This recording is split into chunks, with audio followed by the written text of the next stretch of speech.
Hello students, I am Amit परदेशी, your physics wizard. आज हम लोग यहाँ ट्रेंड एनालिसिस करने वाले हैं नीट का। तो हम इस वीडियो में ये देखेंगे कि किस तरह से लास्ट ईयर्स में क्वेश्चंस पूछे गए हैं, किन चैप्टर से पूछे गए हैं और स्पेशली किन किन टॉपिक्स से ज़्यादा क्वेश्चंस आए हैं। और डेफिनेटली ये सारे टॉपिक्स अच्छे से रिवाइज़ करने की ज़रूरत है और अगर आप इन्हें अच्छे से रिवाइज़ करते हैं तो काफ़ी अच्छा स्कोर कर सकते हैं नीट 2018 में। चलिए, तो हम लोग स्टार्ट करते हैं क्लास 11th फिज़िक्स से स्टार्ट करते हैं और फर्स्ट चैप्टर लेते हैं यूनिट मेजरमेंट एंड डायमेंशंस। देखिए, यूनिट मेजरमेंट डायमेंशंस एक बेसिक चैप्टर है। इसमें बहुत बेसिक प्रॉब्लम्स बनती है। इससे 2013, 14, 15 में एक एक क्वेश्चन पूछा गया। 16 में नीट 2 बार हुई थी, इसलिए मैंने यहाँ 16 2 बार लिखा हुआ है। और 16 में कोई क्वेश्चन नहीं पूछा गया। 16 की सेकेंड एग्जाम में एक क्वेश्चन आया। 17 में अगेन कोई क्वेश्चन नहीं आया। जनरली यूनिट मेजरमेंट डायमेंशन से जो क्वेश्चन पूछे जा रहे हैं वो परसेंटेज एरर वाले प्रॉब्लम्स हैं। और उसके अलावा आप डायमेंशनल एनालिसिस, जो डायमेंशनल फार्मूला की एप्लीकेशंस है, उसे अच्छे से रिवाइज करिए, उन पे ज़्यादा क्वेश्चंस पूछे जा रहे हैं। चलिए मूव करते हैं वन डायमेंशनल मोशन की तरफ। वन डायमेंशनल मोशन का स्टैंडर्ड भी कोई बहुत ज़्यादा नहीं रहा, इससे कोई बहुत ज़्यादा वेटेज नहीं रहा। 1 क्वेश्चन पूछे जाते रहे। 14 में कोई क्वेश्चन नहीं पूछा, लेकिन अचानक से 2017 में से 3 क्वेश्चंस आए। और जिस पर्टिकुलर टॉपिक से क्वेश्चंस आ रहे हैं वो है फंक्शन बेस्ड प्रॉब्लम्स, जिसमें हम एक फंक्शन को दूसरे फंक्शन में स्विच करते हैं। फंक्शन टू फंक्शन स्विच करने वाली जो प्रॉब्लम्स होती है, जैसे acceleration as a function of displacement दे दिया हो और आपसे वेलोसिटी पूछ ली जाए, velocity as a function of acceleration दे दिया हो, डिस्प्लेसमेंट टाइम पूछ लिया जाए। तो इस तरह के जो थोड़े बेसिक से अच्छे स्टैंडर्ड वाले क्वेश्चंस होते हैं। बेसिक क्वेश्चंस होता है displacement as a function of time, velocity as a function of time, acceleration as a function of time. इन्हें डिफरेंशिएट इंटीग्रेट करके फंक्शन टू फंक्शन स्विच किया जाता रहा है। लेकिन नीट जो क्वेश्चंस पूछ रहा है वो acceleration as a function of velocity, velocity as a function of acceleration और displacement as a function of acceleration, इस तरह के क्वेश्चंस पूछ रहा है। इन्हें अच्छे से रिवाइज करिए। इसके अलावा मोशन अंडर ग्रेविटी एक इंपॉर्टेंट टॉपिक है 1D का। ठीक, 2D पर आते हैं। 2D में 13 में एक क्वेश्चन, 14 में 2 क्वेश्चन, 15 में एक, 16 में 2 क्वेश्चन पूछे गए। 16 सेकंड में और 17 में भी एक एक क्वेश्चन आया। इससे जनरली जो क्वेश्चंस आ रहे हैं वो वर्टिकल सर्कल वाले क्वेश्चन एक बार अच्छे से रिवाइज करिए। Vertical motion in vertical circle को रिवाइज करिए। प्रोजेक्टाइल मोशन के बेसिक फार्मूलाज सारे, range, time of flight, maximum height वाले फार्मूलाज अच्छे से एक बार रिवाइज करके रखिएगा। उनमें जो फार्मूलाज में आपस में रिलेशंस है वो अच्छे से आपको याद होने चाहिए। इसके अलावा सर्कुलर मोशन में motion of car on a level road, bank road वाले क्वेश्चंस बहुत पूछे गए हैं। ठीक है, अब आ जाते हैं एनएलएम और फ्रिक्शन पर। एनएलएम फ्रिक्शन में भी वेटेज का पहले काफ़ी क्वेश्चन पूछे जाते थे, 2, 3, 2, लेकिन लास्ट 2 ईयर से एक एक क्वेश्चन ही पूछा गया है। इसमें बेसिक सिंपल मान के चलिए फ्रिक्शन का एक बेसिक सिंपल आ रहा है, सिंपल सा एक क्वेश्चन आ रहा है जिसमें बॉडी को सरफेस पे रख दिया जाता है, उस पर फोर्स लगा के फ्रिक्शन और एक्सेलरेशन जैसी बेसिक टर्म्स पूछी जा रही है। एनएलएम में बेसिक पुली सिस्टम, फ्री बॉडी डायग्राम वाले क्वेश्चंस आ रहे हैं। ठीक है, हम आते हैं एक इम्पॉर्टेंट चैप्टर, क्लास 11 फिजिक्स के एक important chapter work power energy पर। ये जो वर्क पावर एनर्जी वाला चैप्टर है ये मोस्ट इम्पॉर्टेंट है फर्स्ट बुक में, क्योंकि इसका वेटेज पिछले कुछ सालों में काफ़ी अच्छा रहा है। और इसमें 2-3 क्वेश्चन पूछे जाते रहे हैं, लेकिन 17 में इसमें एक ही क्वेश्चन आया है। इसका मतलब ये नहीं कि वर्क पावर एनर्जी का वेटेज कम हो गया है, ये अभी भी इम्पॉर्टेंट चैप्टर है। इसके जो कॉन्सेप्ट्स है वो आपको फर्दर हेल्प करते हैं आगे का फिजिक्स समझने में। और ये एक वास्ट चैप्टर है, इसमें कई सारे कॉन्सेप्ट्स है जो आपके रोटेशनल में भी यूज़ होते हैं और even through out the physics जहाँ जहाँ मैकेनिक्स यूज़ होता है वो वर्क पावर एनर्जी के कॉन्सेप्ट्स यूज़ होते ही है। तो इसे बहुत अच्छे से पढ़िएगा। और इसमें अपने कंजर्वेशन ऑफ मोमेंटम वाली प्रॉब्लम्स, लीनियर इम्पल्स वाली प्रॉब्लम्स, इसके अलावा work done by variable force वाली प्रॉब्लम्स को अच्छे से एक बार रिवाइज करना है। अब आते हैं रोटेशनल मोशन पर। रोटेशनल मोशन नॉर्मली स्टूडेंट्स को टफ लगता है, वेटेज भी इसका काफ़ी अच्छा है। और इसमें नीट में कोई बहुत खास या बहुत टफ क्वेश्चन नहीं पूछा जा रहा है। जैसा कि आप देखेंगे 2-3 क्वेश्चन पूछे गए हैं और ये एक इंपॉर्टेंट टॉपिक साबित हो सकता है, इसे बिल्कुल भी छोड़ना नहीं है। मोमेंट ऑफ इनर्शिया का एक क्वेश्चन जनरली पूछा जा रहा है नीट में, और मोमेंट ऑफ इनर्शिया को पढ़ना या फिर उसे याद रखना भी बहुत आसान है। आप बेसिक सभी शेप्स के मोमेंट ऑफ इनर्शिया याद रखिए, अपना पैरेलल एक्सिस थ्योरम और परपेंडिकुलर एक्सिस थ्योरम को अच्छे से उनके एप्लीकेशंस को देख लीजिए, उन्हें अच्छे से अप्लाई करना आपको आना चाहिए। इसके अलावा कैविटी वाली प्रॉब्लम्स भी पूछ ली जाती है मोमेंट ऑफ इनर्शिया में। और कुछ अगर आपको इसमें अच्छे से रिवाइज करने की ज़रूरत है तो वो है प्योर रोलिंग वाली प्रॉब्लम्स, जिसमें इंक्लाइंड सरफेस पर अलग अलग तरह की बॉडीज़ रोल हो रही है, उनके एक्सेलरेशन वेलोसिटीज़ और बॉटम तक पहुंचने में लगने वाले टाइम के कंपैरिजन पर क्वेश्चंस पूछे जाते रहे। ठीक है, नाउ क्लास 11 फिजिक्स का लास्ट चैप्टर, फर्स्ट बुक का, एनसीईआरटी फर्स्ट बुक का last chapter, that is gravitation. अच्छा खासा वेटेज रहा है इसका, बिल्कुल वेटेज कहीं भी बदला नहीं है, बिल्कुल स्टैंडर्ड वेटेज है। दो क्वेश्चंस पूछे गए और हर साल 2 क्वेश्चंस तो पूछे जा ही रहे हैं। इसमें आप जी और जी के वेरिएशन वाले टॉपिक को अच्छे से रिवाइज करिएगा, जिसमें हाइट के साथ, डेप्थ के साथ, रोटेशन के साथ, आपके अर्थ के शेप के कारण जी की वैल्यूज़ में जो वेरिएशन आते हैं, उन सब के स्टैंडर्ड रिजल्ट हमें अच्छे से याद होने चाहिए। इसके अलावा सैटेलाइट वाली प्रॉब्लम्स, जिसमें सैटेलाइट को एक ऑर्बिट से दूसरे ऑर्बिट में स्विच किया जाता है, वर्क डन वाली प्रॉब्लम्स, और केपलर्स लॉस को अच्छे से रिवाइज करने की ज़रूरत है। ठीक है, तो यहाँ पर क्लास 11 का फिजिक्स खत्म हो जाता है फर्स्ट बुक का। नाउ एनसीईआरटी की क्लास 11 की सेकंड बुक पर आते हैं, और सेकंड बुक का जो फर्स्ट चैप्टर है वो है जीपीएम, जिसे हम बोलते हैं जनरल प्रॉपर्टीज़ ऑफ मैटर, जिसमें इलास्टिसिटी और फ्लूइड्स वाले टॉपिक आते हैं। अब इलास्टिसिटी का कोई खास बहुत ज़्यादा वेटेज नहीं रहा है, एक क्वेश्चन पूछा जाता रहा।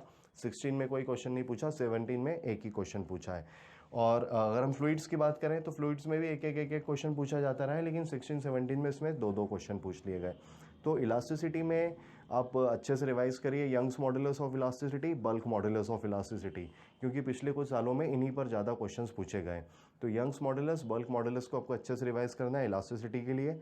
और अगर हम बात करें फ्लूइड्स की, तो सरफेस टेंशन वाली प्रॉब्लम्स को अच्छे से रिवाइज करना है, और जिसमें एक बड़ी ड्रॉप को छोटी ड्रॉपलेट्स में तोड़ा जाता है, या फिर छोटी ड्रॉपलेट्स को कोलैप्स करके एक बड़ी ड्रॉप बनाई जाती है, और उसमें वर्क डन एनर्जी के क्वेश्चंस पूछे जाते हैं।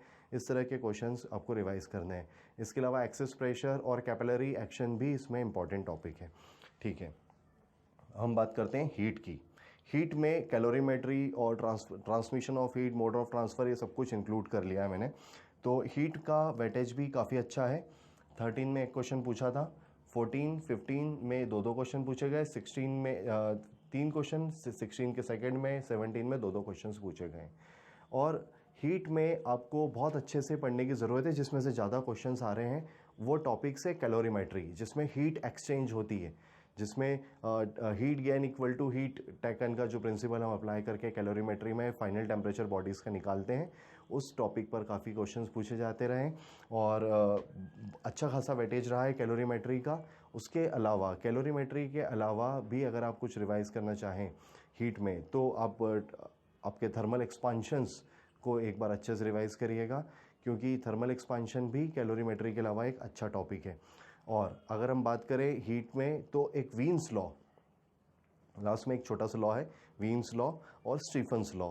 हालांकि दोनों बहुत एक छोटे छोटे टॉपिक है, लेकिन इनका भी अच्छा वेटेज रहा है। और नॉर्मली स्टूडेंट्स वीन्स लॉ को या स्टीफन्स लॉ को बहुत लाइटली ले लेते हैं, इन्हें छोड़ देते हैं, लेकिन हमें इसे बहुत अच्छे से पढ़ने की ज़रूरत है, क्योंकि इससे काफ़ी क्वेश्चन पूछे जाते रहे पिछले कुछ सालों में, और आने वाले नीट एग्ज़ाम्स में भी क्वेश्चंस पूछे जाने की संभावनाएं हैं। तो इसे आप अच्छे से रिवाइज करिएगा। नाउ आते हैं थर्मोडाइनेमिक्स पर। थर्मोडाइनेमिक्स का भी अच्छा वेटेज है, 3-2 क्वेश्चंस इससे भी पूछे गए हैं। पिछले कुछ सालों में स्टैंडर्ड 2-2 क्वेश्चन इससे आते रहे। और सबसे इम्पॉर्टेंटली इसमें जो आपको पढ़ना है वो है पीवी डायग्राम, जो प्रेशर वॉल्यूम में ग्राफ्स है, उन्हें बहुत अच्छे से रिवाइज करिएगा, क्योंकि इन सारे क्वेश्चंस में पीवी डायग्राम्स का वेटेज मैंने देखा है काफ़ी ज़्यादा रहा है। और इसके अलावा थर्मोडायनेमिक्स में जो वर्क के एक्सप्रेशंस है उसे भी अच्छे से रिवाइज करिए। सभी तरह की processes, isotropic, isobaric, isothermal and adiabatic, सभी तरह की प्रोसेसेस के वर्क आपको अच्छे से आने चाहिए। अब हम आते हैं वेव्स एंड केटीजी पर। तो अगर हम ध्यान से देखें तो ऑसिलेशन वेव्स पर आते हैं। ऑसिलेशन वेव्स में ऑसिलेशन का कोई खास वेटेज नहीं रहा है। ऑसिलेशन एसएचएम एक थोड़ा टफ टॉपिक लगता है, मैथमेटिकल है। नॉर्मली नीट स्टूडेंट्स को ऑसिलेशन थोड़ा परेशान करता है, और इसका वेटेज भी थोड़ा कम ही है, तो इसका बहुत ज़्यादा टेंशन लेने की आपको ज़रूरत नहीं है। इसमें फंक्शन सभी सारे अपने डिस्प्लेसमेंट, वेलोसिटी, एक्सेलरेशन के फंक्शन की जो इक्वेशंस हैं उन्हें आप एक बार अच्छे से रिवाइज कर लीजिए। सिंपल पेंडुलम, स्प्रिंग पेंडुलम के टाइम पीरियड एक बार रिवाइज कर लीजिए, उनसे काफ़ी क्वेश्चंस पूछे गए हैं। वेव्स में सबसे इंपॉर्टेंटली मैं आपको बताऊंगा, इसका वेटेज 3 और किसी एक साल मतलब 2015 में एक ही क्वेश्चन पूछा था, बाकी 3-2 क्वेश्चन इससे पूछे गए। तो इसमें आपको जो बहुत अच्छे से रिवाइज करने की ज़रूरत है वो है आपका स्टैंडिंग वेव्स वाला topic. Standing wave in a organ pipe, standing wave in a string clamped at both ends, और उसमें अलग अलग तरह के हार्मोनिक्स, ओवरटोन्स, ये अच्छे से पड़ेगा। इसमें बहुत क्वेश्चंस पूछे जाते रहे। इसके अलावा डॉपलर्स इफेक्ट और बीट्स भी वेव्स के दो मोस्ट इंपॉर्टेंट टॉपिक्स हैं। नाउ केटीजी, केटीजी से नीट में कोई बहुत ज़्यादा क्वेश्चन नहीं पूछे जाते हैं।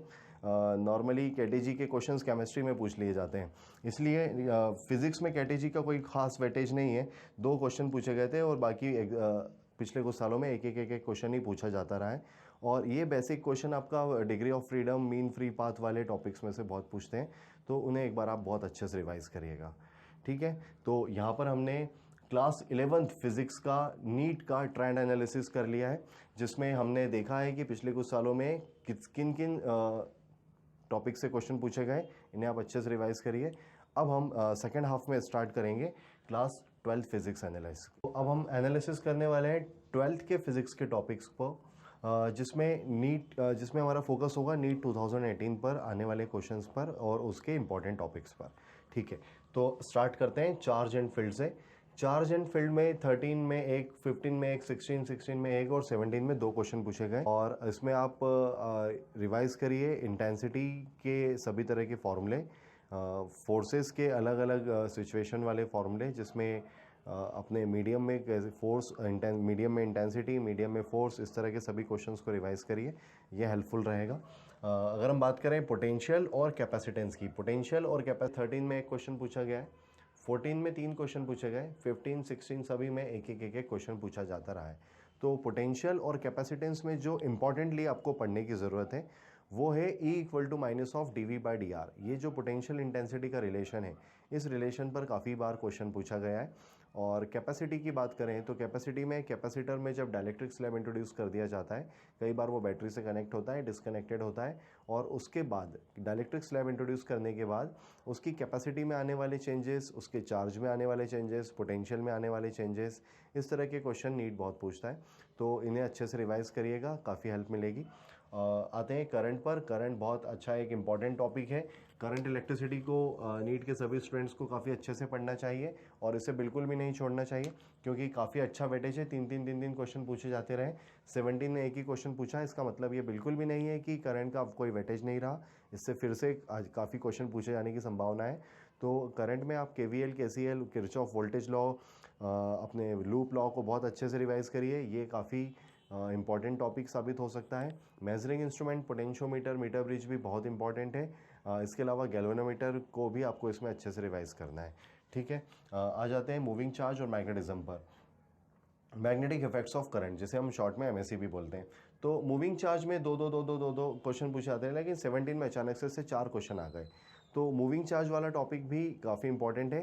इसमें सबसे इंपॉर्टेंट टॉपिक है जब चार्ज एक यूनिफॉर्म मैग्नेटिक फील्ड में एंटर करता है। कई बार वो मैग्नेटिक फील्ड के परपेंडिकुलर एंटर कर रहा होता है, कई बार थीटा एंगल पे एंटर करता है।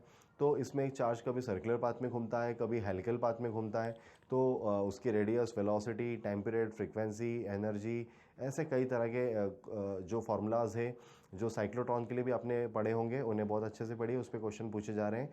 इसके अलावा अलग अलग तरह के शेप्स के कारण किसी एक पॉइंट पर इंटेंसिटी ऑफ मैग्नेटिक फील्ड के जो क्वेश्चन है वो भी इसमें काफ़ी इंपॉर्टेंट है, उन्हें बहुत अच्छे से रिवाइज करने की ज़रूरत है। ये काफ़ी इंपॉर्टेंट टॉपिक है, इसे बहुत अच्छे से पढ़ना है। 2-3 बुक से इसको अच्छे से रिवाइज करिए। अब मैग्नेटिज्म पर। मैग्नेटिज्म में जो सबसे इंपॉर्टेंट टॉपिक है वो है आपका आर्ट्स मैग्नेटिज्म वाला टॉपिक। इसके अलावा ससेप्टिबिलिटी, परमिबिलिटी वाले जो डेफिनेशंस पर, सिंपल फार्मूलाज पर जो क्वेश्चंस है वो भी काफ़ी इंपॉर्टेंट है। हिस्ट्रेसिस को भी एक बार अच्छे से रिवाइज करने की ज़रूरत है। ठीक है, नेक्स्ट टॉपिक है हमारा इलेक्ट्रोमैग्नेटिक इंडक्शन। अब इलेक्ट्रोमैग्नेटिक इंडक्शन का वेटेज बहुत ही स्टैंडर्ड रहा है, हर साल एक क्वेश्चन ही उससे पूछा गया है। तो इलेक्ट्रोमैग्नेटिक इंडक्शन में self induction, factors affecting self induction, eddy current, ये अच्छे से पढ़िए, इससे काफ़ी क्वेश्चन पिछले सालों में पूछे गए हैं, इंपॉर्टेंट टॉपिक है ये। अब आते हैं अल्टरनेटिंग करंट पर। अल्टरनेटिंग करंट में एक एक क्वेश्चन पूछा गया है। 16 की दोनों एग्जाम में दो दो और 17 में फिर से इससे एक क्वेश्चन पूछा गया।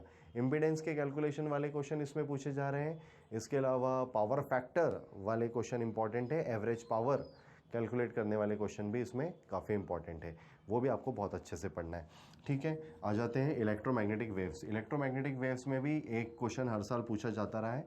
प्रॉपर्टीज़ ऑफ इलेक्ट्रोमैग्नेटिक वेव्स को अच्छे से रिवाइज करिए। सभी तरह के यूसेज आप देख लीजिए, इलेक्ट्रोमैग्नेटिक वेव्स के यूसेज किस तरह से हैं, अलग अलग तरह की वेव्स को किन किन तरह से यूज़ किया जाता है। टीवी टावर वाला ट्रांसमिशन डिस्टेंस वाली जो हाइट का एक फॉर्मूला है, उस पर भी एक बार एक क्वेश्चन पूछ लिया था। और इसके अलावा एनर्जी डेंसिटी वाले क्वेश्चन भी इसमें पूछे जाते रहे। रे ऑप्टिक्स में का वेटेज काफ़ी अच्छा है। रे ऑप्टिक्स एनसीईआरटी की सेकंड बुक का एक इम्पॉर्टेंट टॉपिक साबित हो सकता है। दो दो क्वेश्चन इसमें पिछले सालों में पूछे गए और 16 से 17 में इसमें तीन तीन क्वेश्चन पूछे जा रहे हैं।